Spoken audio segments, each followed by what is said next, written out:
wake up, well, I know I'm gonna be the man who wakes up next to you. When I go out, yeah, I know I'm gonna be the man who goes along with you.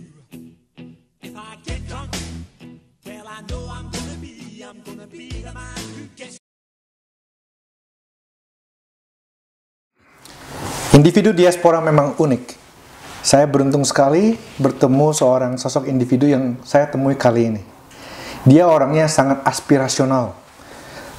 Motivasi diri sendiri sangat baik sekali untuk mengembangkan diri untuk menjadi lebih baik lagi. Dari segala potensi yang dimilikinya, seorang yang tidak pernah puas, tapi juga realistis, tidak serakah, dan suka berbagi. Dia itu orangnya visioner, seorang planning master. Mau itu proyek baru, inisiatif, penerapan teknologi, bahkan liburan saja direncanakan secara matang. Hasilnya portofolio yang luar biasa dan sebuah perjalanan karir yang sangat inspirasional. Dengan latar belakang seorang insinyur tamatan Institut Teknologi Bandung, sudah pasti beliau adalah seorang yang energik, aktif berolahraga. Saya dengar gosipnya itu jago banget main pingpong, bekas juara bertahan di Balikpapan. Seorang gitaris, juga vokalis, banyak sekali karyanya yang digulirkan offline, online, virtual, terutama bagi karyawan dan pemirsa setianya. Di kalangan dunia profesional, terutama di dunia migas, beliau tidak asing lagi. Panutan banyak orang, dipandang sangat tinggi, dan sosok yang disegani dan dihormati. Seorang kepala keluarga, suami dan ayah dari 2 putri yang membuat beliau mendapat predikat paling ganteng di keluarganya. Dia adalah Mas Afep Disasmita, Putra ITB 89, sekarang posisinya Direktur Saka Energi. Saya, Anton Suteja dari IATMI UK, dapat kesempatan langka untuk mengorek cerita hidup yang lebih dalam dari Mas Afep. Halo Mas Afep. Halo. Bagaimana? Baik Mas Anton. Salam semuanya. IATMI UK sehat-sehat. Iya. Gimana pengenalannya? Wah, bagus sekali. Bagus sekali. Saya bikin PR ya? Waduh, mantap. Wah, saya merasa tersanjung itu. Janganlah, emang sudah wajar. Saya mau di awal-awal mungkin saya mau kilas balik bahwa Mas Alep ke panggilnya anak apa sih? Mas, Bapak atau apa? Mas aja lah, kita kan biasa kan. Iya. Senang pakai Mas lebih ini. Lebih akrab. Lebih akrab ya. Kalau saya bawa balik ke masa lalu ya, mungkin 32 tahun lampau. Zaman si Penmaru tuh. Kan gimana tuh ceritanya? Kok masuk ke teknik perminyakan tuh? Waduh, ini kisah balik yang cukup menantang ya, karena kebetulan saya itu termasuk juga mungkin putra Bekasi pertama ya. Putra Bekasi pertama yang masuk teknik perminyakan ITB. Jadi ini cukup buat kebanggaan sih buat Kabupaten Bekasi terutama ya, karena kebetulan saya juga waktu itu persiapannya cukup lumayan banyak, dalam arti kata waktu itu saya ikut bimbingan tes Siki Mulyono. Mungkin ada yang kalau pernah mengenal Siki Mulyono, satu-satunya bimbingan tes yang ada di Jalan Petojo Jakarta Barat yang pakai rotan. Pakai rotan. Jadi kalau terkenal Siki Mulyono itu kalau kita tidak hafal rumus, tidak bisa menjawab pertanyaannya, maka rotan itu akan berjalan. Jadi, tapi itu benar-benar memacu ya. Saya bayangkan dari Bekasi, kemudian naik bis kota sampai Pulau Gadung, dari Pulau Gadung kemudian naik bis kota jurusan Grogol, dari Grogol baru kita ke jalan kaki ke daerah Petojo. Itulah Siki Mulyono yang saya jalanin hampir selama berapa ya, hampir 3,5 bulan kali saya ikut bimbingan tes beliau. Tiap hari itu Mas? Tiap hari saya pulang sekolah, saya berangkat ke Petojo. Berapa jauh itu? Oh, zaman dulu ke Bekasi itu lumayan, dari Bekasi itu mungkin bisa sekitar 1,5 jam, 2 jam ya kalau dia macet. Kalau bisa dari Bekasi saya jalanin itu, karena saya yakin karena bimbingan tes Siki Mulyono itu cukup lumayan inilah, artinya terkenal dan kita terpacu lah dengan itu. Dan sendiri itu Mas? Sendiri ya, ternyata memang waktu itu tidak begitu banyak juga teman-teman dari SMA saya yang ikut bimbingan tes ke Jakarta, cuma mungkin ada beberapa orang aja, tapi termasuk saya salah satunya yang saya jalanin tiap hari. Kadang-kadang saya naik kereta juga dari Jakarta, dari Beos dan turun di daerah Kranji, dan kadang-kadang juga sempat loncat dari kereta karena keretanya juga kan jurusan Bekasi langsung. Jadi ya itu saya jalanin lah, artinya saya jalanin kehidupan itu untuk bisa masuk ITB, dan ternyata alhamdulillah saya bisa tembus di teknik perminyakan ITB yang kebetulan juga memang saya sangat menyukai. Dan alhamdulillahnya ketika masuk teknik perminyakan pun, karena putra daerah, salah satu putra daerah, dalam arti kata saya harus bersungguh-sungguh. Tapi di kampus pun saya termasuk aktif ya, artinya saya juga jadi ketua unit tenis ITB hampir 2 periode, dan juga termasuk yang pertama kali menyelenggarakan kejuaraan tenis tingkat Asia. Waktu itu saya salah satu sebagai presiden kejuaraan tersebut, penentuan peringkat tenis se-Asia Pasifik pertama kali di ITB waktu itu, dan saya sebagai ketuanya. Penyelenggaraan itu cukup besar karena kita bisa mengundang menteri waktu itu juga untuk membuka acara tersebut. Jadi kegiatan di kampus saya balance dengan kegiatan di perminyakan juga, yang alhamdulillah tahun 93 saya terpilih sebagai mahasiswa terbaik dari teknik perminyakan ya, dan mendapatkan juga hadiah dari Pak almarhum Pak Puji Soekarno waktu itu ya. Jadi ya itu beberapa hal yang jadi aktivitas di kampus. Saya banyak ikut kegiatan, baik itu di himpunan, kemudian di unit juga di ITB. Itu salah satu modal ternyata yang banyak membantu ketika saya berkarir sekarang dunia perminyakan ya. Salah satunya itu masalah leadership, organisasi, itu saya dapatkan ketika saya di kampus sebenarnya, karena saya banyak kegiatan di unit, terutama unit aktivitas olahraga dan juga kegiatan himpunan di Patra ITB. Salah satunya di situ, di Patra saya bendahara ya, karena memang waktu itu wanita sangat jarang di Patra. Saya hanya punya, di angkatan saya hanya ada 2, kemudian yang satu pun keluar di tingkat 2 karena masuk ke lebih memilih kedokteran dibanding teknik perminyakan ITB, dan sekarang sudah jadi dokter spesialis anak di Karawang, namanya Dokter Eka. Itu adalah angkatan saya teknik perminyakan. Cuman sekarang yang satu yang masih bertahan itu namanya Alberta Susiana, itu angkatan 89. Jadi cuma 2 kita pun yang perempuan. Jadi waktu Patra mencari bendahara ya saya lah jadi volunteernya. Wow, aktif banget dari kuliah ikut tenis. Ikut tenis, karena di tenis pun banyak kegiatan kejuaraan, kemudian unit-unit juga kita sering bikin kegiatan bersama dan unit lain ya. Saya juga cukup aktif dengan beberapa kegiatan kemahasiswaan dan juga termasuk kegiatan himpunan.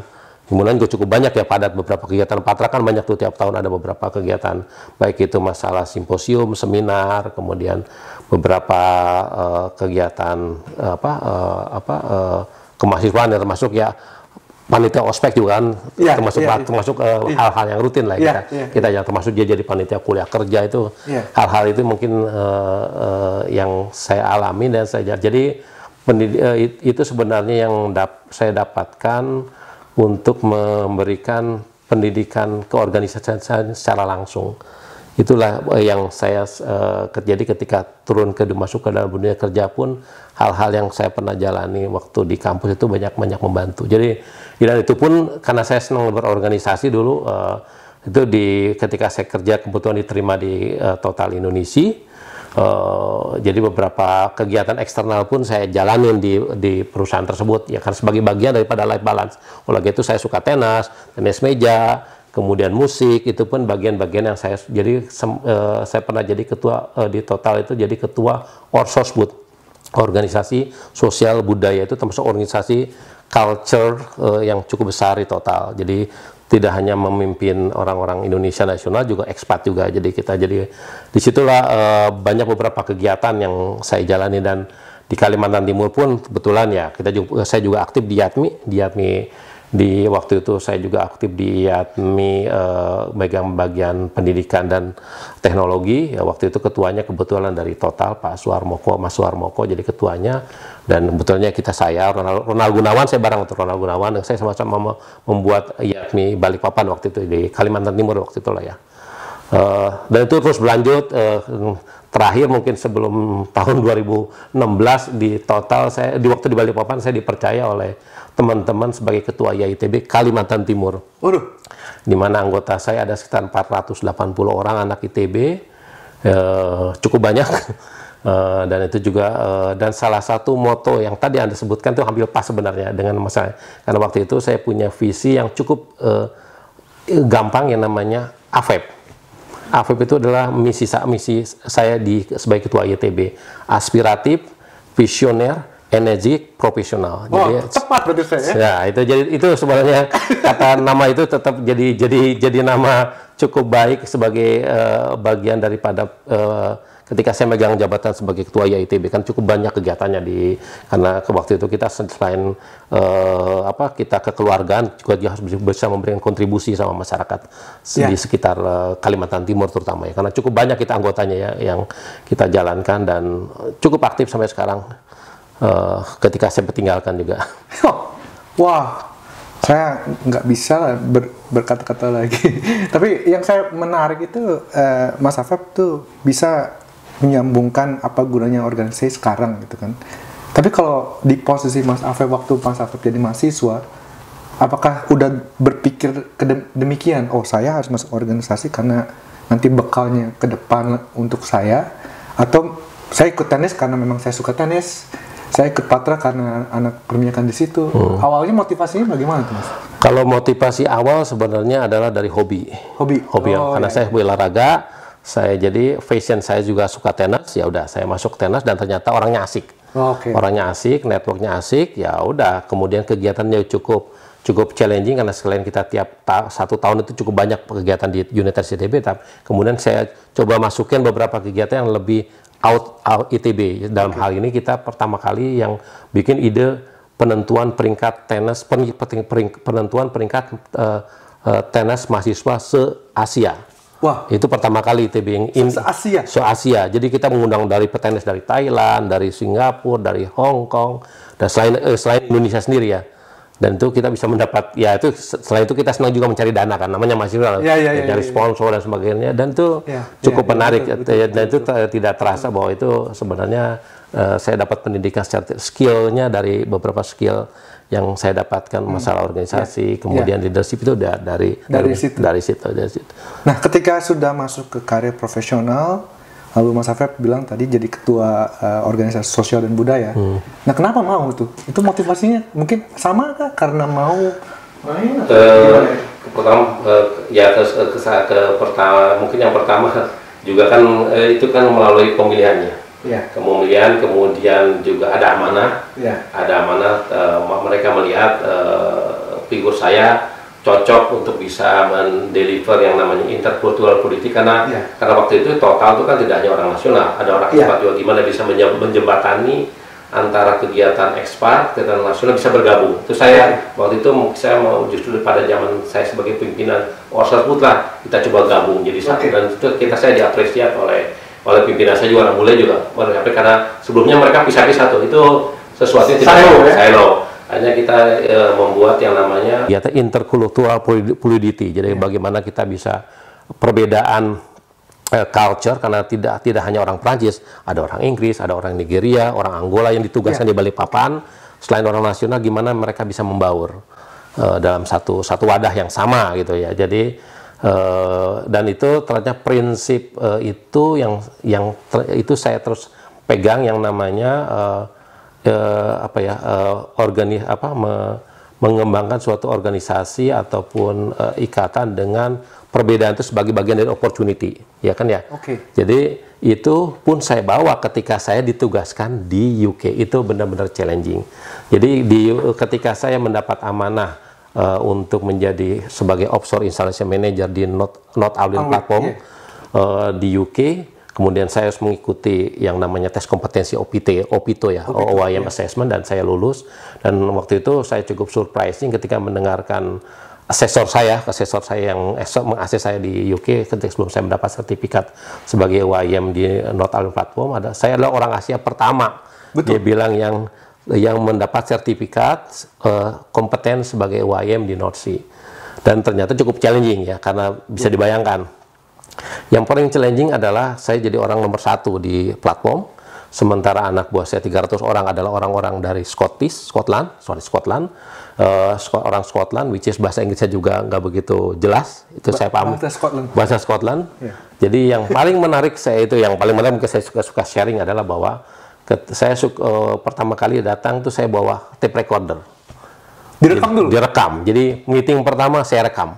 biar saya mengerti seperti apa sih bahasanya. Dia ngomong apa? Ngomong apa sih, begitu. Selanjutnya akhirnya saya bisa memahami, terus kemudian saya coba membaur kepada budaya mereka. Oke. Membaur, yang saya bilang tadi prinsip yang namanya interculturality itu yang untuk bisa menguatkan organisasi kita. Dan ketika saya masuk ke dalam di Not Our Platform sebagai orang satu-satu, setiap Christmas itu saya selalu ada di platform. Jadi setiap Christmas, kebetulan back to back saya juga dari non Muslim, jadi senang aja. Saya setiap Christmas saya pasti akan ada di platform.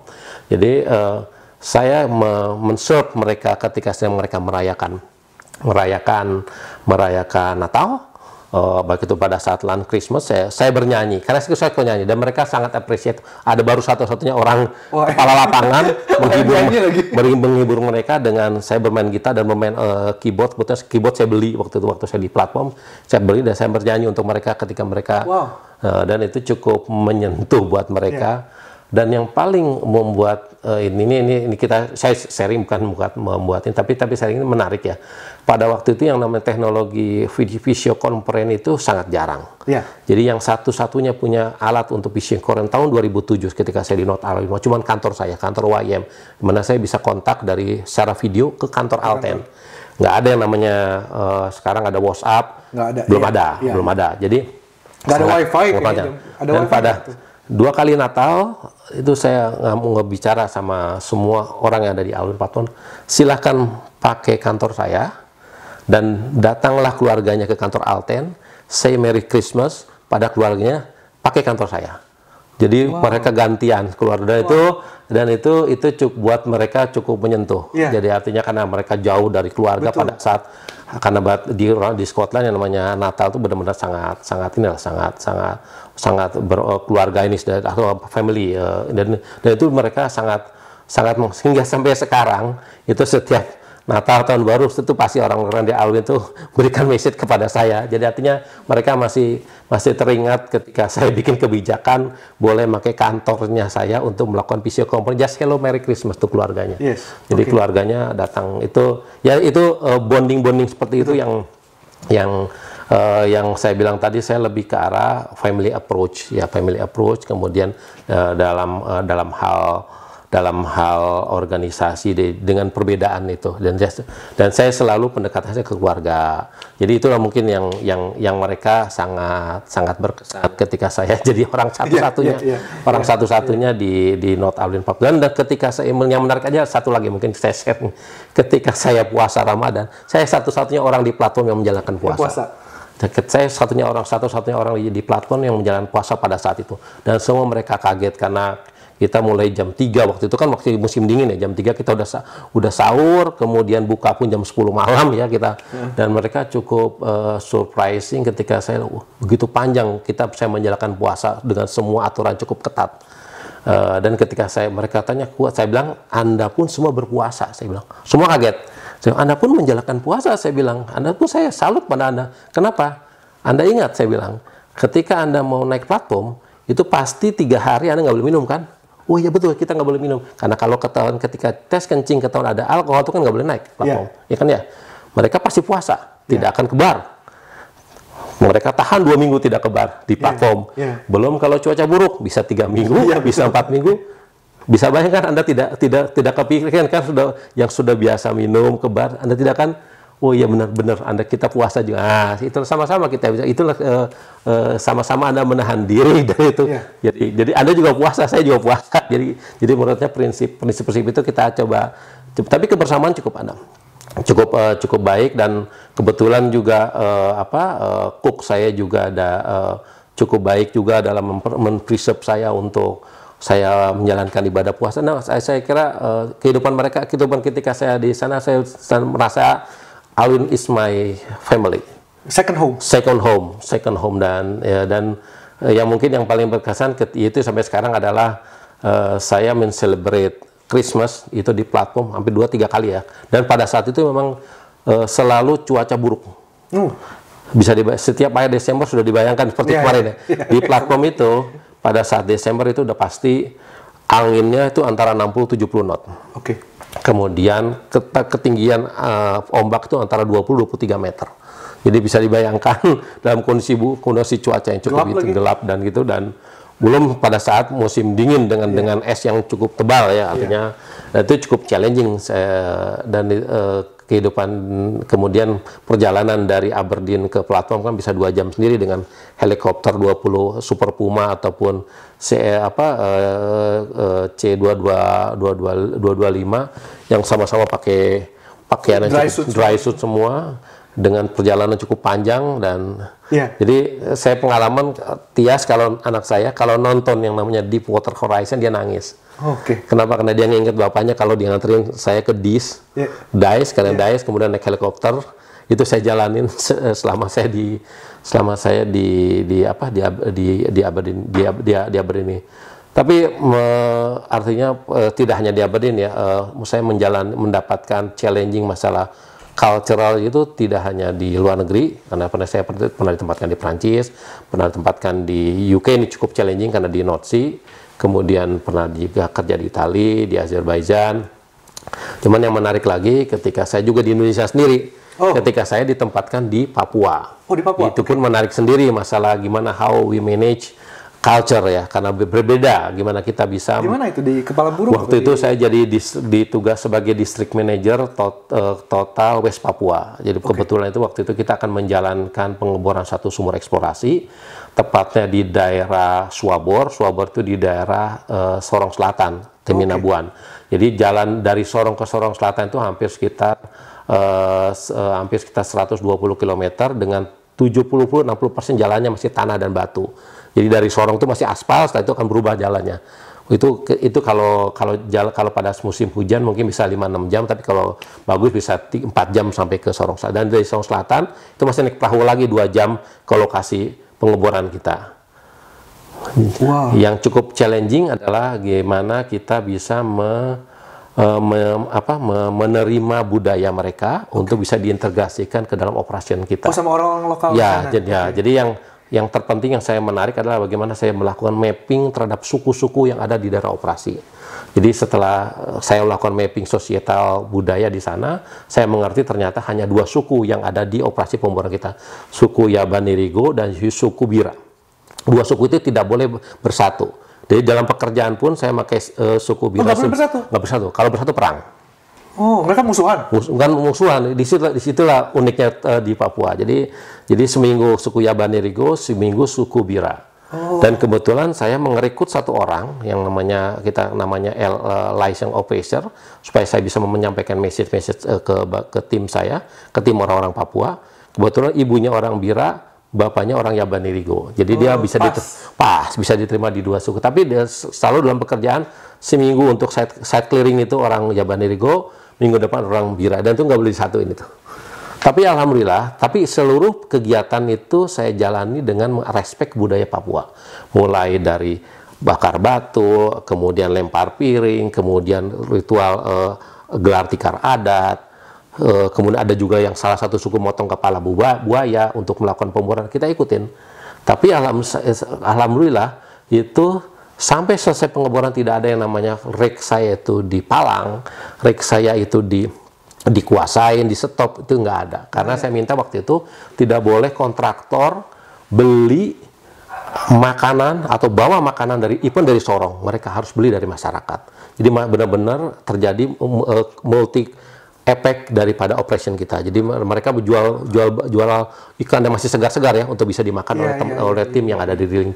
Hal-hal itu ternyata cukup berpengaruh terhadap keberhasilan operation kita. Walaupun kita tidak berhasil mendapatkan minyaknya karena memang dry, tapi sosietal bisa kita manage dengan baik. Itu achievement tersendiri. Achievement sendiri, dan saya diapresiasi oleh SKK Migas juga. Dan waktu itu kita menulis paper, kalau di Google ada SPA, ada salah satu SPA yang pernah kita presentasikan juga di Dubai, di Abu Dhabi, in how kita bisa successful total West Papua memanage sosietal di Papua. Jadi salah satunya itu, jadi kita mendekati dengan sosietal, bahkan kita mengenal kepala suku, kita memapping kepala suku, memapping suku-suku, dan kita bisa merespek budaya mereka. Dan alhamdulillah rig kita tidak diduduki, walaupun saya bawa rig dari Mahakam ya, 10 hari saya bawa rig Maera itu dengan rig Swamp ke Mahakam. Pengalaman beberapa company ada yang didudukin, dipalang. Nggak ada, aman. Jadi benar-benar mereka merespek kita karena kita menghargai prosesus yang namanya budaya Papua, dan itu cukup menarik. Kita bisa, itu salah satu challenging masalah perbedaan culture, tidak hanya di luar negeri, tapi di Indonesia pun nggak mudah itu. Tapi kalau kita mulai memahami, sama halnya saya memahami orang Scotland. Saya pun kalau training sama semua orang Scotland ke sini di Aberdeen atau Montrose, saya suka kumpul. Saya tahu kebiasaan mereka minum. Saya ikutin yang namanya round table. Jadi kalau ada 10 orang, kalau orang Scotland itu 10 orang, maka 10 bar terus dikunjungi dalam satu malam. Betul. Walaupun saya hanya minum Coca-Cola sama orange juice. Kita ikutin, tapi saya ngikutin ke semua bar-bar, saya ikutin. Ujung-ujungnya saya suruh bawa mobil. Mereka sudah tahu bahwa saya lebih aman di supirnya dari saya. Tapi at least mereka merespek saya karena saya menghargai mereka punya budaya seperti itu. Hal-hal seperti mulai dan hal-hal yang namanya apa yang saya bilang tadi, respect sama budaya, kemudian intercultural fluidity, kemudian perbedaan daripada culture itu adalah sebagai opportunity untuk bisa kita mengimprove produktivitas kerja kita. Itu pengalaman menarik sebenarnya yang saya dapati selama proses perjalanan karir saya, dan itu pun ketika saya ditugaskan di Aljazair 3 tahun, saya tugas 3,5 tahun saya bertugas di Aljazair oleh Pertamina. Betul pada saat itu ketika saya di Pertamina, kemudian mereka tahu saya bisa bahasa Prancis, kemudian menegaskan di Aljazair itu sama penerapan pola untuk bisa membaur, berkolaborasi, adaptif sama dengan budaya setempat. Itu ternyata sangat membantu cara kita bekerja, dan ya saya masih memaintain network saya dengan tim yang ada di Alwyn platform ya, karena kita kayak keluarga sih sebenarnya. Jadi akhirnya mereka kalau begitu Christmas mereka ingat nih ada YM yang nyanyi, ada YM yang merespek ketika memberikan hiburan ketika kita jauh dari keluarga di platform sana yang lagi cuacanya sangat buruk, tapi kita diberikan hiburan oleh YM kita, which is juga bukan orang Scotland, orang Indonesia. Nah itu mungkin hal-hal yang menarik sebenarnya yang sangat mereka hargai oleh itu. Operational wise ada satu pengalaman mungkin saya boleh sharing sini. Ini menarik sebenarnya. Ini masalah safety ya. Ini masalah safety, ini pengalaman pribadi ketika saya di North Sea. Saya ditempatkan di North Sea, salah satu poin yang saya sangat ingin belajar adalah masalah safety. Karena kita tahu pos kejadian Piper Alpha di UK itu cukup ketat yang namanya menerapkan safety standar, HSM emission, dan bahkan untuk penempatan sebagai seorang kepala lapangan pun harus dites ya, harus benar-benar di-assess, diuji ya. Seperti saya dengan sistem OPITO, setelah melewati beberapa tahapan dan saya lolos sebagai YM assessor, saya baru dapat permit boleh sebagai ini. Itu salah satu saya belajar. Tapi ada satu hal sebenarnya yang belajar cukup baik, udah menarik sebenarnya pengalaman saya.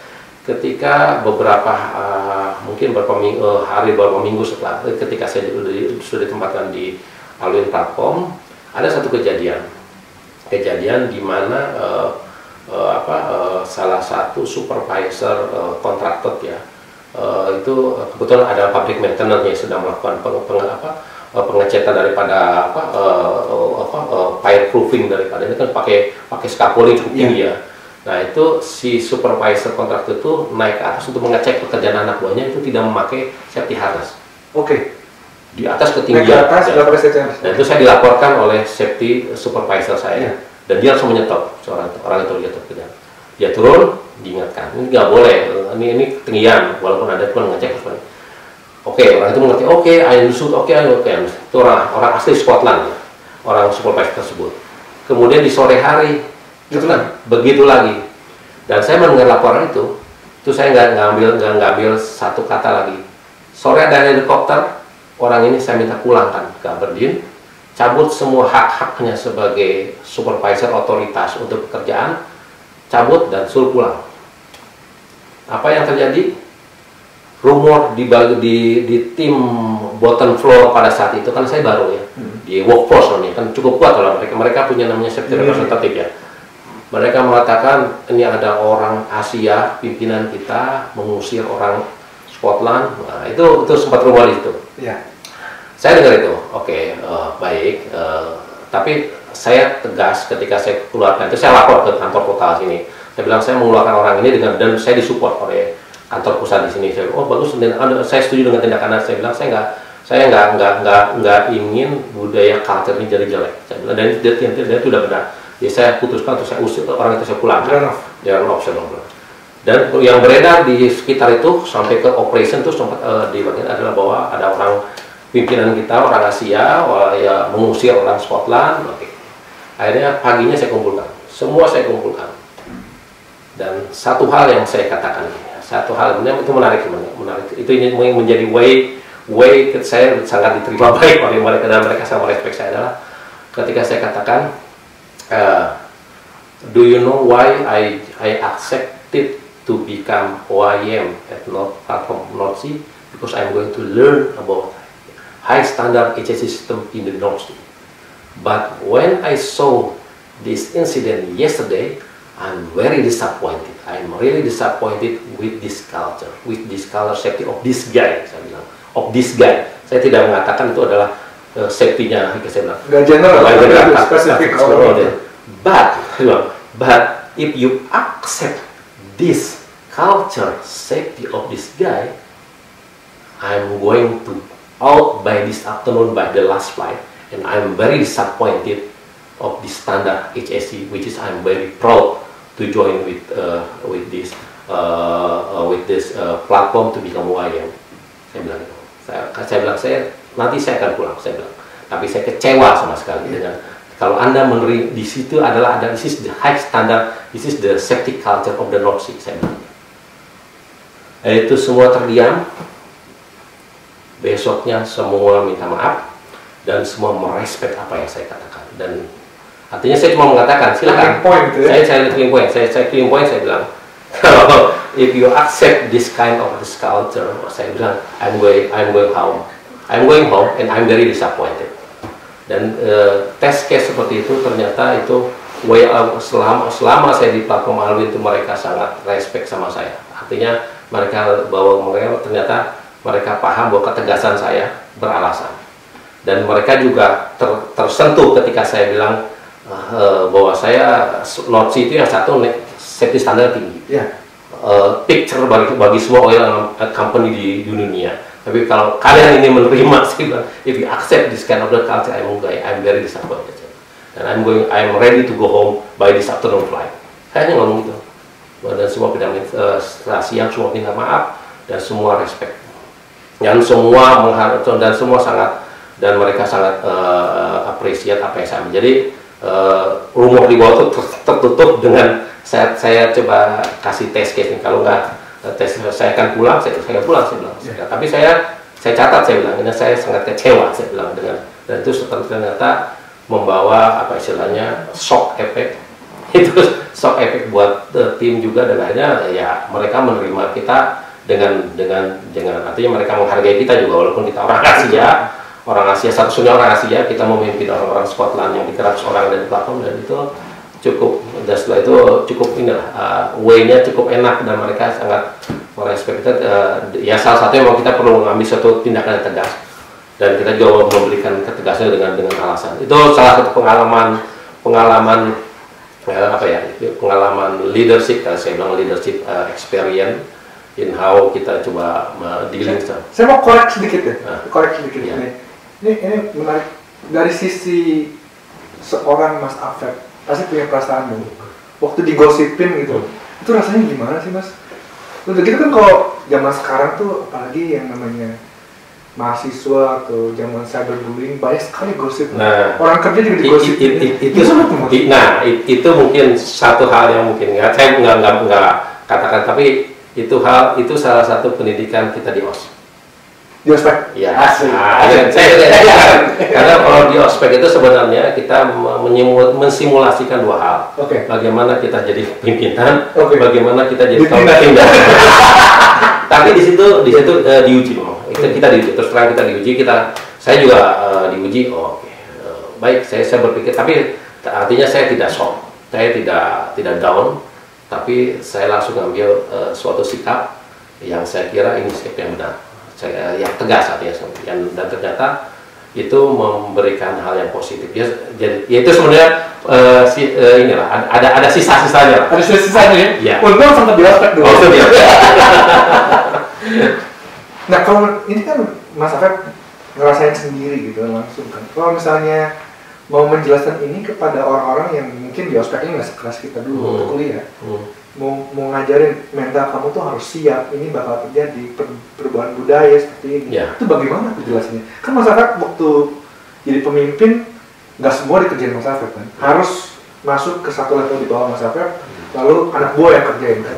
Itu gimana tuh untuk biar message-nya itu nggak terfilter? Ya. Takutnya ini kan kalau Mas Afef bilang A, tiap anak buah tambahin B, tambahin C, ntar yang dilaksanain bisa aja jadi rujak gitu. Betul, artinya tetap yang namanya kita untuk down to earth ya, artinya kita selalu harus kita jalankan. Dan itu ketika saya di North Sea pun saya menjalankan yang namanya safety visit SSV itu tiap hari. Tapi dengan tujuan sebenarnya bahwa saya bukan mengaudit, tapi justru kita ingin memberikan apresiasi, kemudian melihat pekerjaan, kemudian kita berbicara, berdiskusi dengan sampai bottom floor, sampai tim yang lebih bawah, sampai tim yang paling bawah pun saya senang berdiskusi. Nih, tapi mungkin satu hal, saya nggak mengatakan ini it is the good one, tapi silakan dicoba. Saya adalah salah satu penggemar buku yang namanya One Minute Manager, karya Catherine, saya lupa Basler, Beckler, sebelum One Minute Manager. Jadi kita sebagai manajer, karena saya orang operation ya, butuh 1 menit untuk mengkoreksi, butuh 1 menit untuk mengapresiasi, dan butuh 1 menit untuk memberikan way forward.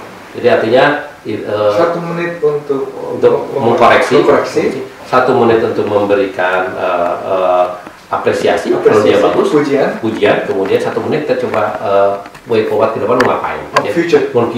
Jadi ada agreement di situ dengan mereka seperti jadi buku yang saya sangat sukai itu namanya One Minute Manager, itu buku yang saya terapkan. Saya benar-benar terapkan ya. Ketika saya di North Sea, ketika saya di Papua pun saya senang gitu ketemu orang, ngobrol, kemudian kita saling bersapa dan supaya sebenarnya saya menciptakan ini budaya, terutama untuk safety culture itu terbina karena ada keikhlasan dia untuk melakukan perubahan.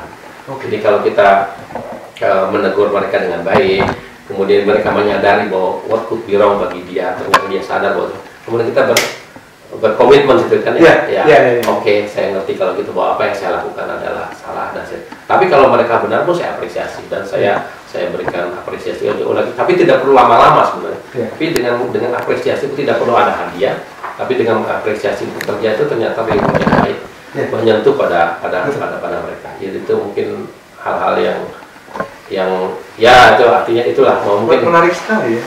Mas Afef sangat energik gitu ya, waktu kuliah aktif di himpunan, dia aktif di tenis, lalu waktu kerja pun juga aktif di organisasi luar, kerja ini, terus waktu di Scotland sempatnya ke bar gitu kan. Itu ngatur waktunya gimana? Pasti kan ada, kita cuma punya 24 jam sehari.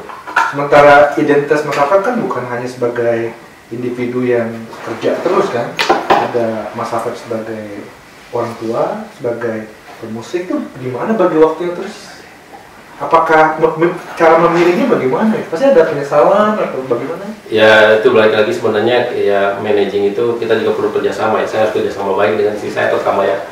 Gimana tuh? Jadi istri saya juga nyuci batin gitu. Ya. kalau kita jual lagi kita masih bagi-bagi tugas saya. Siapa yang nyetrika, siapa yang lain halnya kalau kita di Indonesia ya. Kebetulan juga karena memang saya suka life balance saya kadang-kadang. Life balance bikin video ya sekarang ini saya atau Tias yang ngambil video saya gitu tapi ya ada kolaborasi dalam arti kata dia juga istilahnya apa ya, menyukai apa yang saya jalankan, waktu saya jadi diberikan amanah sebagai ketua YITB pun saya juga diskusi sama istri, otomatis ya dia setuju nggak, saya bilang ya artinya ada istilah diskusi sama, dan dia juga setuju. Istri saya kebetulan juga suka sosial, suka dengan dengan kegiatan ketemu orang, jadi kegiatan YITB yang saya jalani ya cukup padat juga waktu saya di Kalimantan Timur juga. Didukung juga oleh istri, oleh anak-anak juga, kegiatan bersama. Saya kira sih itu yang terpenting sih, kita ada istilahnya ada kolaborasi komunikasi itu yang utama ya, terpenting lah komunikasi, kolaborasi, kita diakses sama keluarga, bagaimanapun keluarga adalah bagian terpenting harus kita manage ya. Dan tapi kita juga punya tugas, kemudian kita di masyarakat, kemudian kalau saya diberikan amanah jadi pemimpin, berarti saya juga punya tim yang perlu saya bina, saya maintain hubungannya dan sebagainya. Jadi dipupuk lah ya. Dan kebetulan sih kalau di Scotland itu kan saya kerja di platform ya, 2 minggu di platform, kemudian 3 minggu off waktu itu ya, 2 minggu, 3 minggu, kita 2 minggu, kemudian seminggu di kantor ya. Tapi kebetulan ya kalau orang-orang Scotland suka-sukanya tim saya tuh kebetulan ngobrol masalah golf, saya pun belajar golf di Aberdeen ya, hanya ikut-ikut lah. Walaupun mereka lebih jago-jago lah ya, tapi ya sejelas kumpul-kumpulnya lah ya, saya. Makanya dapat berhenti di Spingan lah ya. Awalnya. Ya itulah. Saya selalu menegaskan kembali ketika saya ditugaskan juga diberikan amanah sebagai direktur utama di PGN Saka, ya message yang pertama adalah safety leadership. Jadi saya bikin komitmen yang namanya safety leadership expectation dari saya, mindset itu pun saya coba jelaskan. Kemudian juga saya juga memberikan terkait dengan yang namanya komunikasi, kemudian masih lain balance ya saya terbuka lah bahwa saya suka musik, saya suka YouTuber juga, suka di Instagram juga, suka upload juga, ya. Itu selalu bagian daripada dan ternyata cukup banyak juga rekan-rekan milenial yang accept ya, jadi saya juga mengaktifkan IG PGN Saka aja sekarang juga follower cukup banyak ya. Coba mereka cukup inilah kekinian sekali Mas Alvin. Ya artinya itu cukup lumayan juga bisa informatif. Kita coba jaga dengan aturan-aturan yang sudah kita akui bersama, yang masalah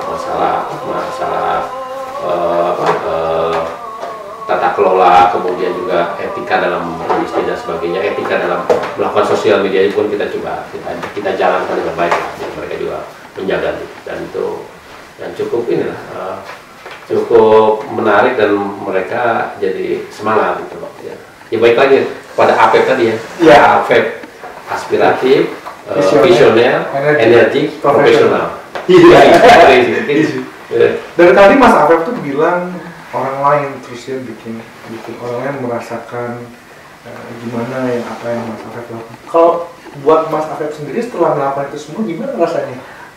Puas kan? Bisa mungkin ada beberapa susah untuk diutarakan, tapi apa yang Mas Afef dapatkan dari sebenarnya yang balik lagi kan ada kita kan kalau kita bisa melakukan sesuatu buat orang lain, kemudian orang lain itu memberikan feeding yang positif ya yang berbeda, terutama yang berbeda culture ya, itu ada kesan tersendiri buat saya pribadi ya. Ya artinya ketika saya keluar air mata gitu ketika teman-teman dari Awin pada saat pada saat Kristus mereka ngirim message ke saya, itu saya sangat terharu, mereka masih ingat saya gitu. Artinya itu ada kesan tersendiri buat saya. Kemudian di Papua pun ya ada kesan tersendiri ketika saya bisa mengengage mereka. Mungkin yang menarik lagi adalah kan saya kebetulan keluarga saya itu dari guru. Guru. Kakek saya guru, kakek nenek saya guru, bapak saya guru, kakak saya nomor pertama guru, nomor tiga juga guru, dan saya anak nomor 5 ya. Dan ketika saya waktu itu mau sama ITB mau disekolahin untuk jadi dosen juga, bapak saya marah. Ya, sudah cukup lah, jangan jadi guru jadi guru semua lah artinya. Tapi istilahnya darah ini Mengajar. Nah, mengajar tuh ada gitu artinya. Jadi ketika saya tugaskan di Papua pun saya senang diminta jadi mengajar. Waktu di Papua saya pernah mengajar di Universitas Negeri Papua, Unipa. Dan waktu itu saya ngasih kuliah umum dengan hari 1.200 mahasiswa. Jadi 1.200 mahasiswa waktu itu. Tentang apa tuh, Mas? Enggak sih, global aja tentang industri migas, tentang tapi mereka cukup baik mendengarkan dan pertanyaan pun memang mereka haus akan ilmu gitu loh. Jadi waktu itu ngajar di Unipa, Universitas Negeri Papua, kemudian di Victoria Sorong, kemudian ketika saya pernah ditugaskan juga di Bengkulu sebagai District Manager Mentawai, saya coba memberikan kuliah di Universitas Negeri Bengkulu, kuliah umum lah. Guest lecture ya? Guest lecture ya. Sebenarnya guys, itu sih udah darah daging lah. Darah dari orang tua yang orang turunan guru, tapi seneng aja sih memberikan ini hasilnya, sharing dengan teman-teman ataupun kayak semacam mahasiswa kayak waktu saya di Papua itu nggak ada jurusan perminyakan. Ada mereka hanya punya jurusan D3 pertambangan gitu, tapi artinya mereka haus akan ilmu dan mereka bisa menerima, ya mereka senang gitu. Artinya lewat pendidikan itu mereka cukup ini. Waktu di Unipa, waktu di Bengkulu, waktu di Unipa pun saya sempat ketemu almarhum, sempat almarhum Profesor Wicahyono Widarto pengen ikut juga. Jadi artinya dia nggak, waktu PEP saya ikut, nggak usah dibayarin, saya pengen saja. Tapi kebetulan waktu itu dia udah perlu dipanggil Pak Widarto. Waktu di Bengkulu saya pernah bawa Mas Haji. Mas Haji pernah saya ajak ke Bengkulu Pak Dirjen Migas. Pak Dirjen, iya. Langsung membimbing saya tuh. Iya. Pernah. Wah, menarik sekali, Mas. Terus kalau ada tadi cerita gitu kan, ada satu mungkin tadi yang masalah safety issue tentang scaffolding. Ada lagi nggak tuh yang membuat Mas Afef itu menjadi dilematis gitu, milih mau jalan kiri, jalan kanan, pilih yang mana gitu. Pasti ada kan, nggak jalan Mas Afef apakah lurus terus? Enggak juga kan, pasti ada batu sandungan. Ya sebenarnya beberapa kegiatan kalau operasional ya, saya tadi kan kalau bicara masalah teknik, kalau bicara operasional sebenarnya ada beberapa kegiatan. Ketika di North Alwyn platform pun saya pernah mengalami well control situation. Jadi bisa dibayangkan 300 orang, 150 orang harus kita evakuasi ke Aberdeen ya, karena di situ ada production, ada construction, ada drilling, ya kan ya. Kemudian drillingnya ada well control situation di mana harus cuma ditutup sama BOP, dan saya juga nggak mau ngambil risiko di mana ada beberapa orang yang memang tidak berhubungan sama kegiatan, ya kita pulangkan. Itu ada situasi juga di mana kita bisa menjelaskan juga dengan 150 orang tersedia di platform itu, dan cukup kritis mereka dari studi emergency harus gimana, dan itu situasi-situasi yang kita alami sebagai pimpinan operation. Itu saya mengalami. Kemudian ketika saya jadi kepala lapangan di Tunuk pun pernah mengalami blowout, salah satu sumur pernah mengalami blowout, itu pun kita harus dealing dengan namanya emergency situation ya, sebagai pimpinan situ ya, berdealing sama stakeholder, masyarakat, sama wartawan, sama ya itu hal-hal itu sebenarnya ya itu terjadi lah. Jadi tidak melulu mulus-mulus ya. Artinya ada kejadian-kejadian yang dimana kita harus mengambil satu position sikap. Balik lagi ya memang sebagai betulnya kalau kita menduduki posisi sebagai baik itu sebagai YM atau lapangan, kita harus melewati beberapa proses ya, assessment baik itu major risk. Kemudian kalau di UK ini terkenal kan di Montrose ini ya, RGIT Montrose ini terkenal untuk bisa mensertifikasi orang untuk dealing sama emergency situation, dan hal-hal ini kita jalan. Nanti itu bagian sertifikasi, tapi kenyataannya pun kita mengalami situasi seperti kritikal di mana yang kita harus bisa menyelamatkan terutama people, environment, aset, kemudian itu hal-hal itu ya itu di industri migas memang begitu. Kalau dalam dunia kerja mungkin akan, kalau menurut saya pribadi mungkin agak sedikit lebih mudah, ada SOP-nya, kita ada pengalaman. Tapi untuk hidup bagaimana nih? Kan kalau saya lihat Mas Afef juga pindah-pindah ke luar negeri, terus ada pindah-pindah perusahaan juga gitu kan. Ada sesuatu keputusan mungkin didiskusikan di keluarga, tanya masukan apakah ada nggak sih perasaan yang kayak aduh gua ambil jangan ya gitu. Apakah langkahnya bagus atau enggak? Gimana tuh prosesnya pemikiran bagaimana tuh? Ya, balik lagi sebenarnya kepada kita bisa komunikasi sama. Memang ada hal-hal ketika harus kita bisa berkorban ya. itu pasti ya. Ya. Ketika saya ditugaskan di Aljazair pun saya nggak boleh bawa istri, nggak boleh bawa anak, dan saya harus jadi selebater di sana lebih dari berkorban. Ya, artinya walaupun schedule-nya sebulan, tapi ketika COVID-19 kan bisa 3 bulan 4 bulan saya di sana 3 bulan ini. Kemudian bandaranya ditutup dan komunikasi hanya the way kita pakai. Sekarang baguslah kita punya WhatsApp lah ya, kita bisa komunikasi yang cukup intens ya dengan keluarga. Kalau sebelum-sebelumnya mungkin agak susah kali ya kita berkomunikasi ya.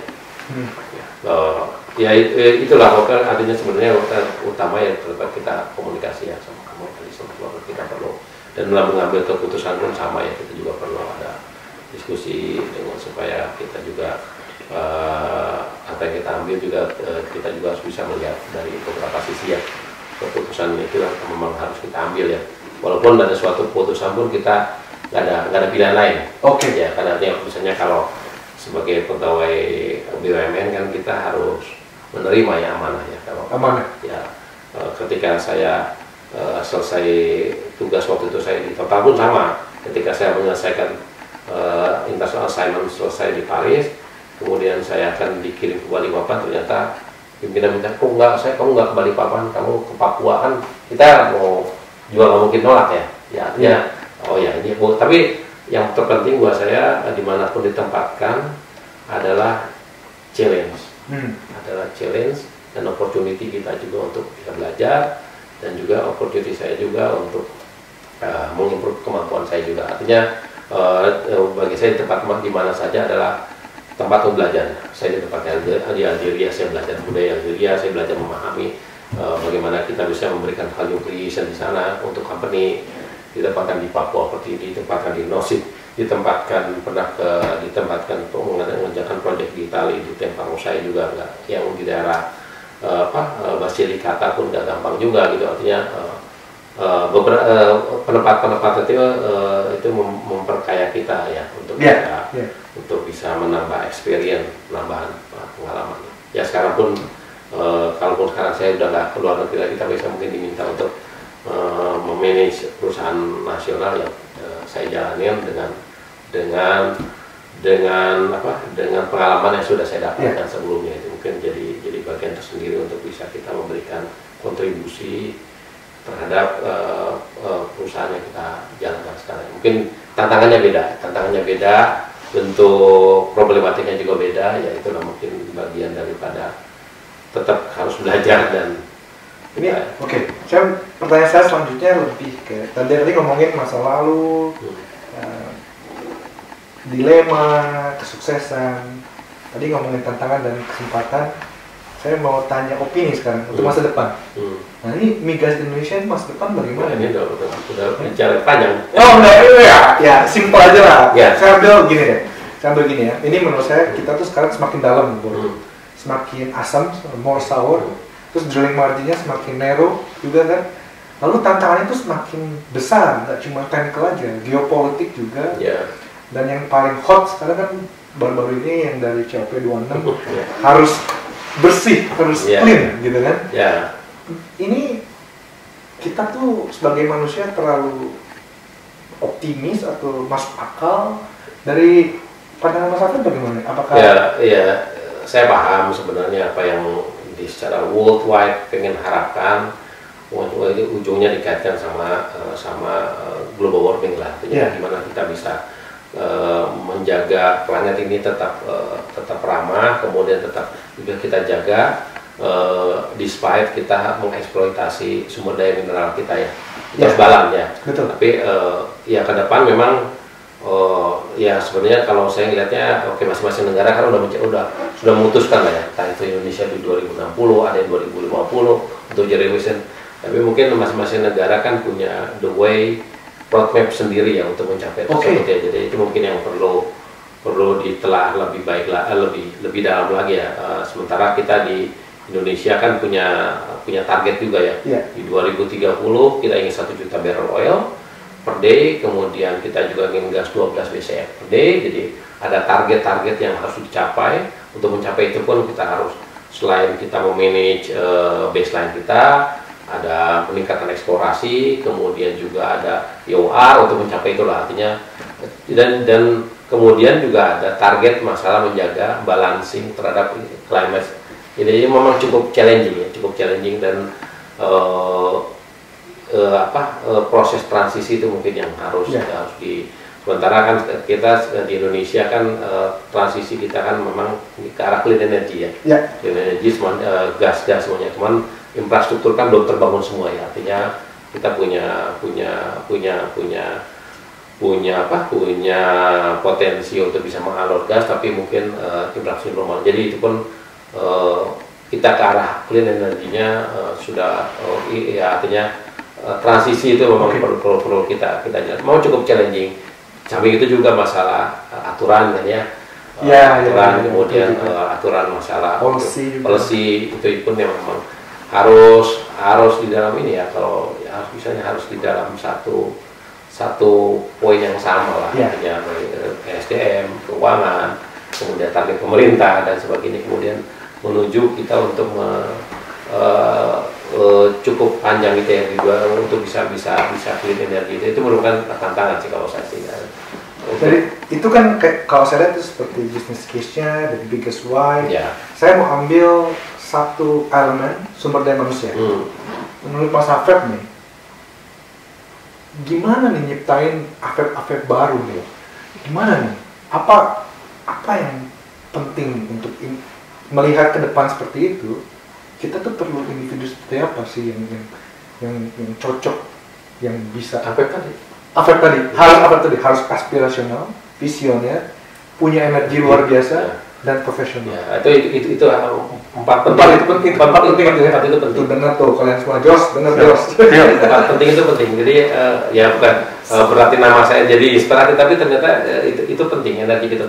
Kita perlu aspiratif, ya artinya kita memang perlu sesuatu yang punya hal-hal yang kita berpikir out of box lah, kita untuk bisa menginputnya. Jadi kita punya pikiran tersebut, kemudian kita punya visi yang ke depan kita mau ngapain. Jadi seperti halnya sekarang saya kebetulan saya dimanakan di PGN Saka kemarin. Satu hal yang sangat penting kemarin adalah saya sangat challenge untuk teman-teman berinovasi, tapi tetap dalam koridor yang tepat. Artinya kita men-challenge suatu teknologi itu dengan kiakis yang benar ya. Jadi ini tapi udah saya pernah sharing juga di dalam saat di LinkedIn pada saat itu juga. Kebetulan kita perusahaan pertama kali di Asia Pasifik ya mungkin yang menerapkan teknologi metal to metal casing. Itu salah satunya, walaupun teknologi itu di bawah Sulawesi, di North Sea udah pernah, saya pernah tahu di North Sea pernah ada. Cuman keberanian untuk mendesain, untuk memutuskan bahwa ini ada sumur sudah dieksplorasi, sudah kita tinggalkan, kita hanya connect dengan metal to metal dan lebih sustain, dan sekarang sudah bisa produksi 4.000 barrel. Artinya tapi untuk bisa mengakses teknologi tersebut ya kita challenge benar-benar, kita challenge teknologinya, kita challenge bagaimana proses use-nya, kemudian yakinkan bahwa memang ini semua titik assessmentnya kita pahami. Tapi alhamdulillah itu ternyata 2 sumur yang sekarang sudah dijalankan oleh PGN Saka dengan sumur eksplorasi yang dibor tahun 2014 2016 itu sudah berproduksi sekarang. Artinya sudah ada yang pertama kali salah satu sumur 4.000 barrel, kemudian sumur terakhir kita juga dapat produksi 2.600 barrel, itu dengan teknologi metal to metal. Dan itu pun decision yang kita ambil cukup tepat, dan alhamdulillah bisa sustain dan berhasil. Jadi mulai eksplorasi, kemudian development dan produk juga 5 tahun kira-kira sampai kita bisa menghasilkan produksi sekarang ini. Jadi artinya sebenarnya ini just gambaran, artinya bahwa kita tetap harus adanya inovasi, tapi bukan berarti inovasi itu kita tidak men-challenge dengan quality, dengan kiakis yang benar ya. Jadi aspiratif, visioner, Nah, energi penting nih. Kalau jangan sampai energi itu tetap loyo ini jangan ya. Saya kira dengan tantangan, walaupun ya, saya ngomong sama Tias juga ya. Jangan berpikir bahwa oke, sekarang migas Indonesia udah mulai turun, decline, tapi ini adalah kesempatan kita tetap punya energi. Sekarang kita berbarengan antara renewable sama energi fosil, harus berbarengan lah ya. Nggak bisa kita meninggalkan ini, tapi kita berbarengan juga karena kita masih punya kesempatan juga untuk mengembangkan ini, tapi kita memang perlu didorong oleh teknologi yang ramah lingkungan lah ya ujung-ujungnya. Dan tetap yang terpenting buat ujungnya adalah profesional. Profesional tidak hanya kita dalam bekerja, tapi integritas. Oke. Integritas itu penting ya. Buat saya integritas itu penting. Artinya kita menjalankan sebagai profesional kita dengan benar. Ya ujung-ujungnya kita memanage keuangan dan sebagainya, itu kan hubungan sama integritas ya. Kontraktual dan sebagainya, kita benar-benar benar dan sesuai dengan aturan tata kelola yang benar lah. Jadi itu yang penting ya. Jadi ya kebetulan nama itu cukup memberikan. Saya ingat tuh pokoknya AFEP One Minute Management udah masuk ke kepala udah. Tapi Mas Afef ya, kalau kita ngomongnya seandainya lah ya, seandainya. Tadi kan metode casing itu success story ya. Nah, kalau seandainya nih, gagal nih. Kan kalau orang bilang gagal tuh keberhasilan yang tertunda kan. Tapi dalam dunia korporasi kan gagal, engineer yang udah capek gitu kan bikin maturing dia punya konsep kan bisa, aduh gimana nih ya, kita belum tentu punya sumber kedua gitu kan. Nah gimana tuh Mas? Kasih lagi chance kedua? Sebenarnya sama.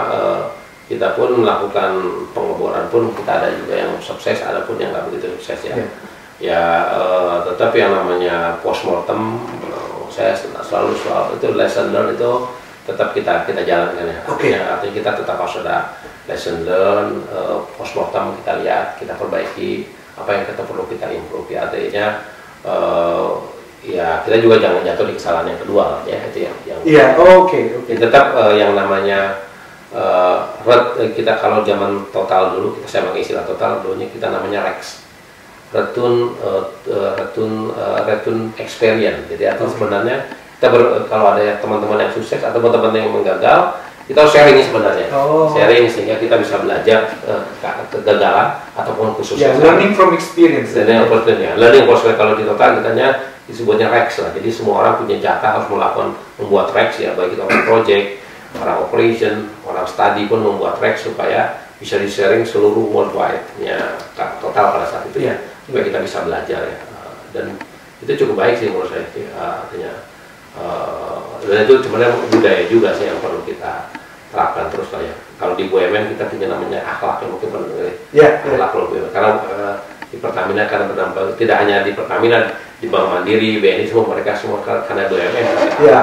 Akhlak, amanah, kemudian kompeten, harmoni, loyalty, kemudian adaptability sama collaboration itu kan bagian budaya yang sekarang mudah-mudahan bisa menggerakkan terutama di Indonesia untuk BUMN, terutama BUMN Indonesia untuk bisa maju ya. Saya pengen balik lagi tuh ke si success story itu. Saya suka ketika bikin keputusan, decision making. Waktu masuk nih sama Mas Afef itu kan duduk sama panel semua, kita memasukin proposal, kita ada metode casing, pasti ada suara negatif kan. Wah nanti kalau gagal gimana ini gimana biar balance, terus gimana biar ambil keputusan mereka juga tidak kayak ditendang begitu saja. Itu gimana tuh Mas? Itu menarik ya. Jadi sebenarnya di dalam suatu organisasi kita perlu sebagai pimpinan ya, kita harus bisa mendengarkan ya, listen, active listen itu kan salah satu bagian dari leadership ya. Jadi kita tidak hanya mendengarkan yang baik, tapi yang buruk pun kita pertimbangkan. Jadi kita pertimbangkan. Jadi kayak tadi itu saya tidak selalu, bahkan saya dari pimpinan tertinggi pun, komisaris pun men-challenge saya. Komisaris pun benar nggak lo, apalagi pimpinan komisaris kita juga cukup mumpuni teknikalnya.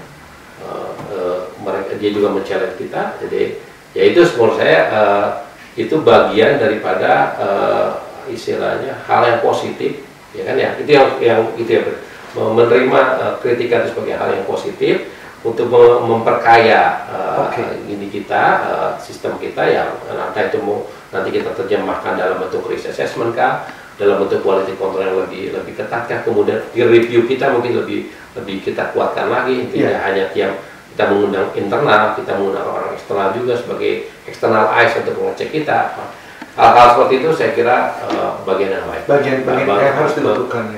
Jadi selalu melihat itu hal-hal yang itu sebagai hal yang positif lah ya. Tapi mungkin ada satu yang mungkin nggak tahu nih, saya kan pengen spesifikasi juga.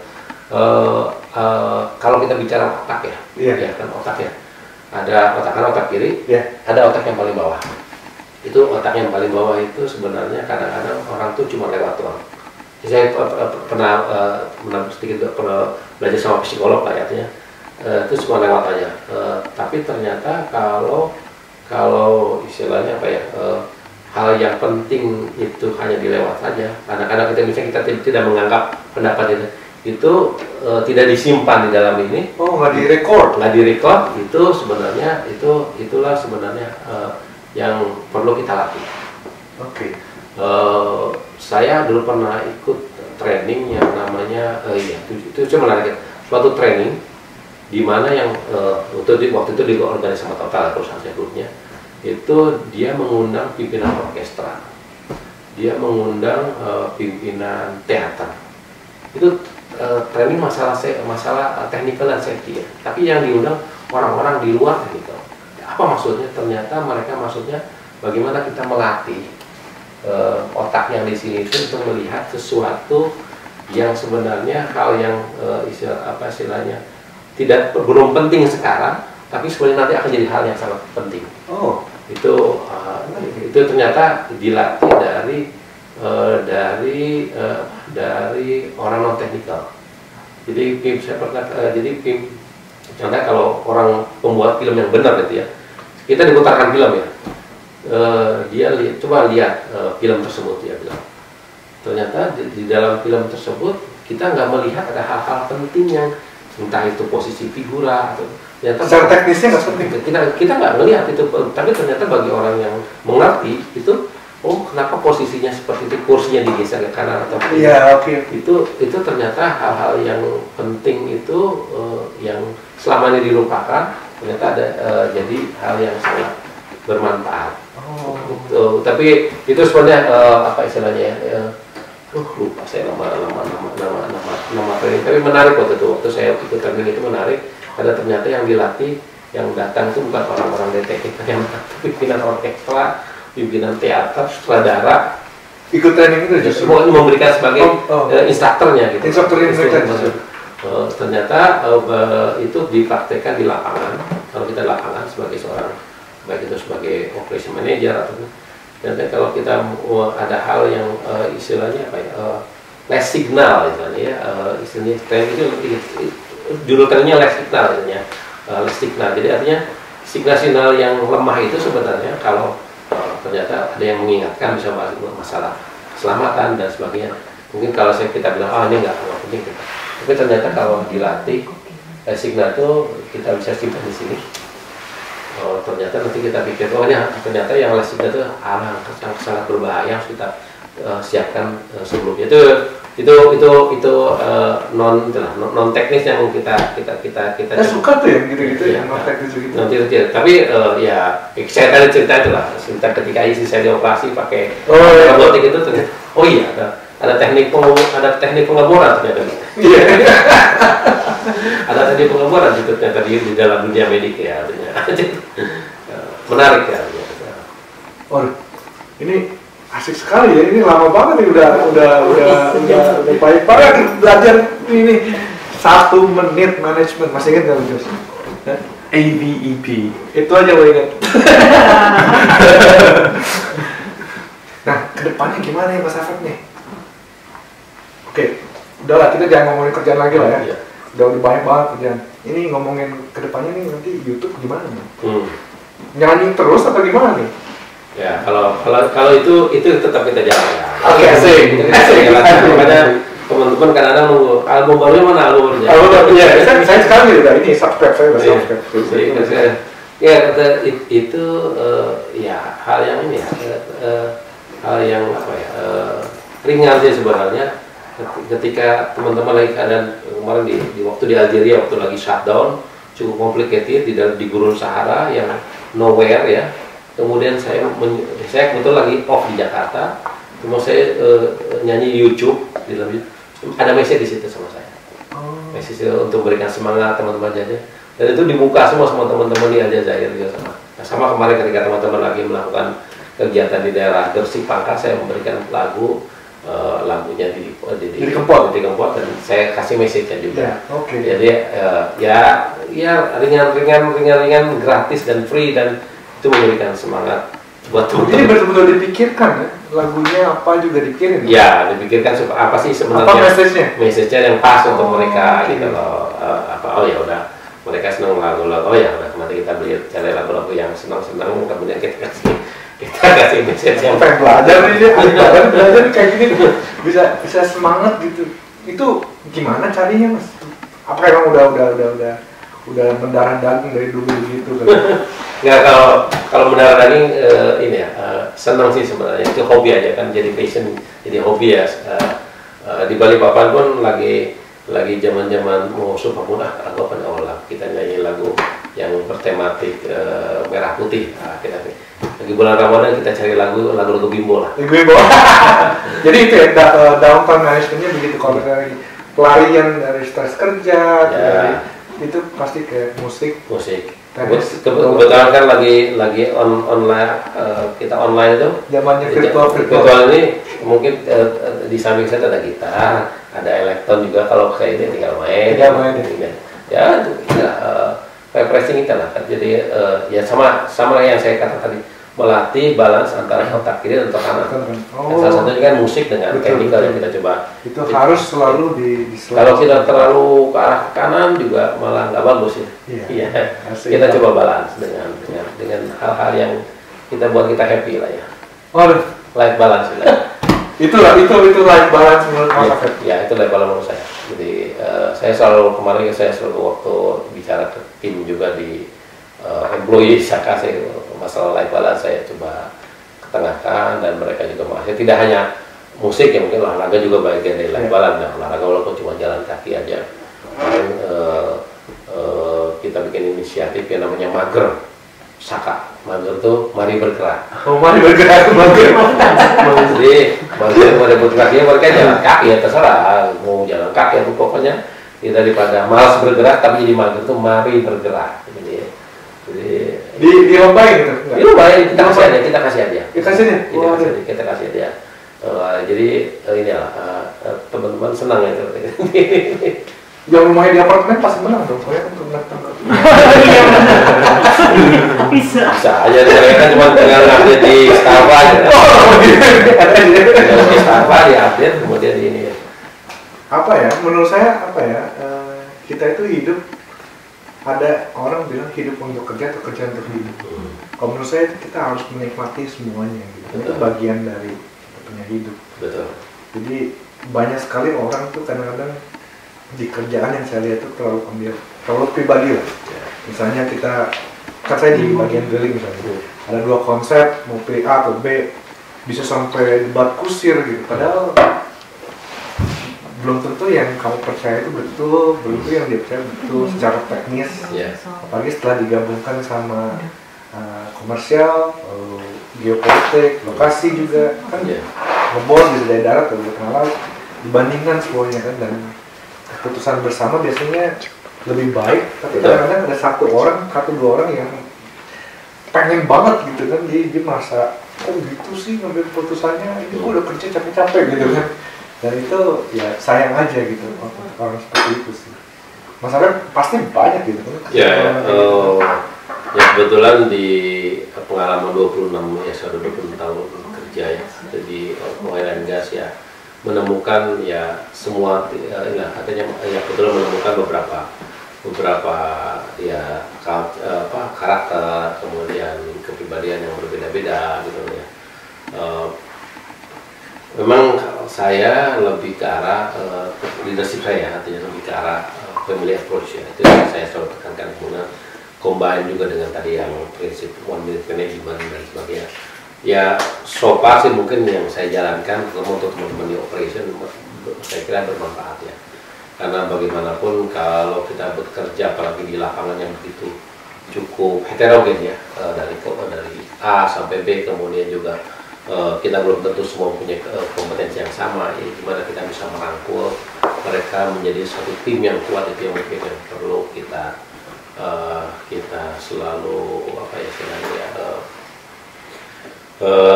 jalankan sebagai pimpinan. Ya, artinya kita coba mengelaborate semua ya supaya mereka bisa bayang kita, bisa menerima kita, kemudian kita bisa menjalankan dengan sama-sama lah ya. Artinya prinsipnya jadi ikhlas kan ya. Tidak ada paksaan ya, tidak ada paksaan untuk bisa menjalankan ini dan kita bisa menerima bareng-bareng. Mas Feb pernah tertekan nggak sih? Soalnya tadi kan putra pertama dari Bekasi harus karena Mas Feb bilang harus sukses di ITB. Orang Asia pertama jadi OM. Suka pasang beban ke diri sendiri nggak sih? Atau mungkin ada secara nggak langsung malah jadi mungkin bisa jadi motivasi. Betul. Itu saya baik lagi, saya lebih cenderung ke arah itu.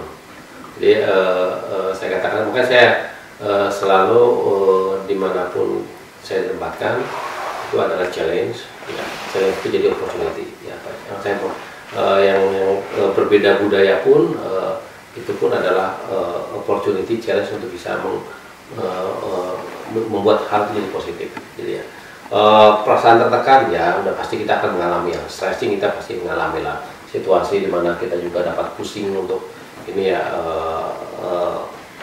pasti akan kita mengalami ya. Baik lagi mungkin kalau kita kalau pernah ya, kalau mungkin belajar kita di operation sama di diri sama, kalau kita di yang nama training majoris ya, kita ada namanya stress management ya, stress management. Dalam situasi emergency situation pun kita harus itu stress management tuh, dimana kita memanage keadaan kita sebagai pimpinan harus tenang, dimana dalam situasi yang situasi sangat kritikal ya, dimana kita bisa mendelegasikan pekerjaan, kemudian kita bisa membagi tim untuk bisa ini harus begini, terus begini, kan kita perlu ada stress management.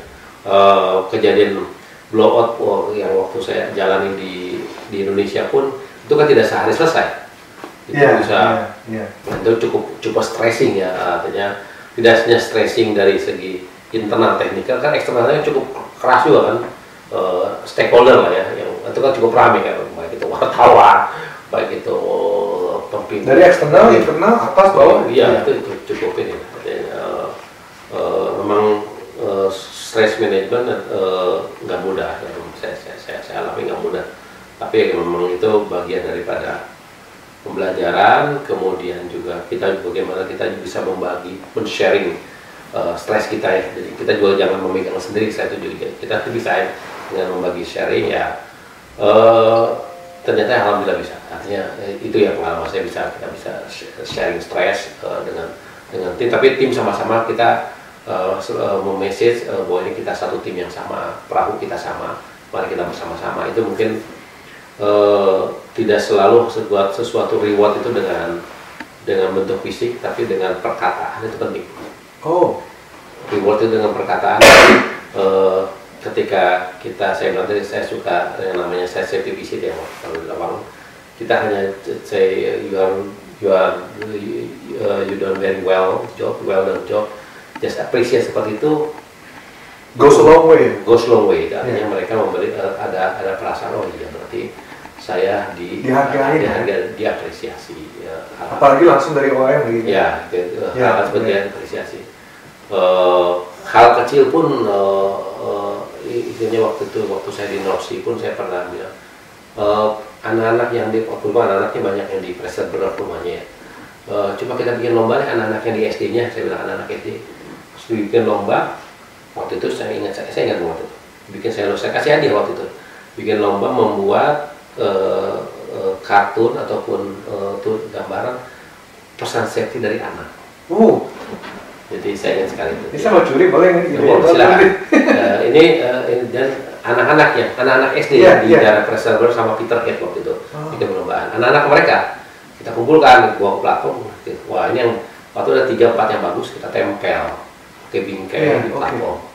Itu dampaknya very touching. Kenapa? Karena yang mengingatkan keselamatan bukan saya, tapi anak, keluarga sendiri. Anak yang mengingatkan bapaknya, bapak hati-hati, dad very careful. Itu ternyata message itu cukup touching sama orang tua, dan itu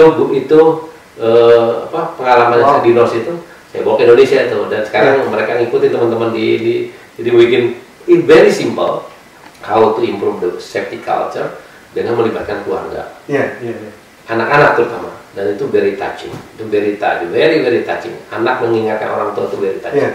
Kalau kita mengingatkan orang safety superintendent yang tiap hari nyangkem, itu istilah Jawa nyangkem itu bosan gitu.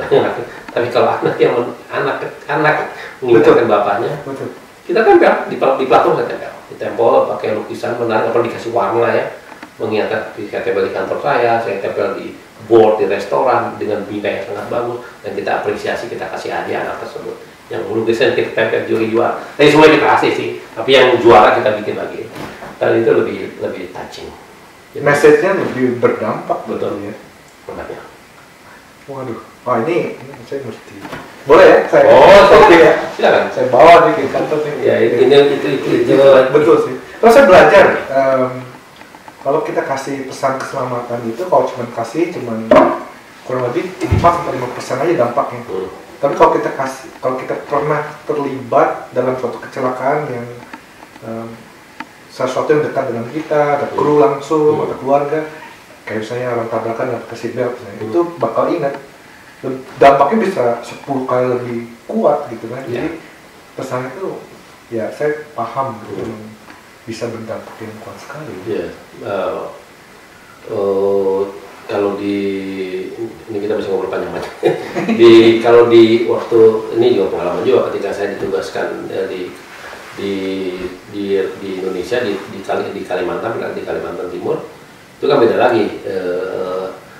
lagi dengan waktu itu saya bikin pekerjaan konstruksi di mana melibatkan pegawai lokal Sungai Meriam di daerah Sungai Mahakam itu. Jadi sudah dibayangkan lah di mana kompetensi safety-nya nggak gampang lah ya.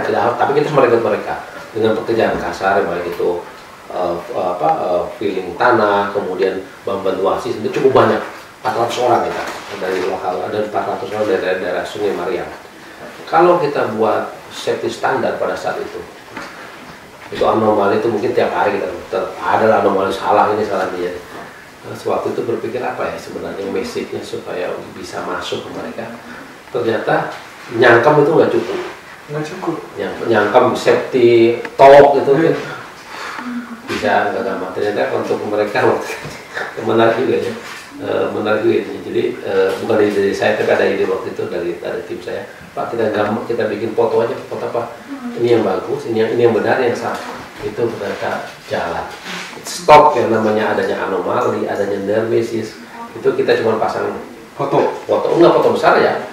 Ini yang salah, ini yang benar. Ini tapi dengan gambar ya. Ternyata message gambar pun secara visual untuk orang-orang yang misalnya kompetensi agak lebih rendah ya, itu lebih masuk dibandingkan kita dengan nyangkem safety talk setiap hari. Mungkin bahasanya juga kita terlalu formal, dan sebagainya.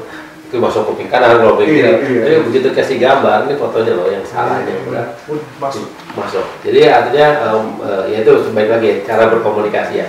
Dari berkomunikasi mungkin lebih ketika di Norsi saya menerapkan sistem pakai pendekatan anak, ternyata juga alhamdulillah bagus dengan sertifikat. Ketika ditugaskan dengan di daerah yang memang daerah pada ada Kalimantan Timur yang memiliki level komando beda, dengan pendekatan tadi pendekatan gambar visual yang salah yang benar itu betul masuk. Jadi ternyata memang ya beda-beda lah cara kita menyampaikan, tapi message kita tetap sama ya, dimana kita memasukkan budaya safety culture yang benar, bisa meresap tanpa ada paksaan, seperti ada penerimaan, dan itu ternyata hal-hal yang ya saya sharing aja lah tip-tip yang mungkin menarik untuk bisa diterapkan. Iya, ya terima kasih Mas Arif. Ini mungkin bukan saya aja, yang lain yang dengerin juga. Ini bagus sekali ya. Soalnya saya menjunjung tinggi sekali masalah keselamatan. Ya, saya sepakat banget. Jadi dan sesuatu yang susah sekali. Ya. Maksudnya susah. Ya kita lihat cuma legging. Saya lihat legging indicator untuk cari leading gimana biar orang tuh, maksudnya gini. Orang belajar dari pengalaman, tapi ada beberapa pengalaman saya nggak mau mereka tuh ngalamin itu dulu sampai baru dia belajar gitu kan. Nah apalagi masalah keselamatan itu kan, gimana nih caranya biar yang gampang lah, misalnya pakai aja sarung tangan gitu kan, atau jangan itu anak-anaknya di rumah gitu kan malah main listrik gitu kan, gimana dimasukin itu saya. Ya kayak kalau kita di kendaraan kan. Kalau kita nggak pakai safety belt, ada sesuatu yang lupa, gitu. Ada sesuatu yang hilang, gitu kan ya? Iya. Ada sesuatu yang hilang. Dan baik lagi sebenarnya keluarga kan harus kita libatkan dalam hal ini ya. Jadi memang bring safety to our home ya, itu seperti itulah. Safety first, safety for our family. Itu taggingnya. Itu taggingnya, safety for our family. Jadi artinya memang kita harus kita bawa. Keluarga harus kita libatkan. Kita sudah 1,5 jam berbicara dengan Mas Afef. Aduh, banyak sekali yang saya pribadi pelajari. Saya yakin kalian juga pelajari. Saya terima kasih Mas Afef. Sama-sama. Ada beberapa yang saya tangkap dalam pembincangan kali ini. Pada dasarnya semua individu diaspora, terutama di Migas Indonesia itu punya cerita hidup yang kurang lebih mirip-mirip semuanya. Ada perasaan yang diartikulasikan secara pribadi. Tapi kalau kita dengar langsung dari orangnya itu, langsung dari narasumbernya itu, yang apalagi yang udah menjalani lika-liku perjalanan, yang mampu berdiri ketika terpeleset, mampu mencarikan jalan ketika tersesat, terus berjuang ketika putus asa, dan yang pasti kita belajar bagaimana menikmati itu dalam setiap langkah kehidupan. Untuk saya pribadi, poin yang terpenting yang saya dapatkan dari Mas Afef adalah Afef itu sendiri. Ya, aspirasional, visioner, energik, dan profesional.